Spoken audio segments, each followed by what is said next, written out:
No. నా చెల్లి మారిపోయాను, all the best అన్నప్పుడే అర్థం చేసుకోవాల్సింది ఇది డ్రీమ్ అని. అయినా మేకను బలిచ్చే ముందు పెట్టినట్టు నాకు బొట్టు పెట్టడం ఏంటి? వామ్మో, ఇదేం డ్రీమ్ రా నాయనా. చిన్ను రావచ్చా? ఇదొక్కత్తి పక్కింటికెళ్ళి పప్పు అడిగినట్టు అడిగి మరీ వస్తుంది. డ్రీమ్లోనే కాదు, రియాలిటీలో కూడా రొమాంటిక్ యాంగిలే లేదు. ఏంటి చిన్ను, ఏదో బాగా ఆలోచిస్తున్నట్టున్నావు? ఏంటే ఇది? ఎవడైనా పాల గ్లాస్ తెస్తాడు కానీ నువ్వేంటి కాఫీ తెచ్చావు? అన్నయ్యా,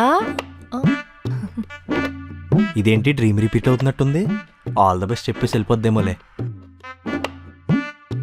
వెండి, ఈ వెన్నెల రాత్రిలో వెండి గ్లాస్తో పాలు తీసుకొస్తున్నా నేను చూస్తుంటే నా మనసు ఉప్పొంగిపోతుంది.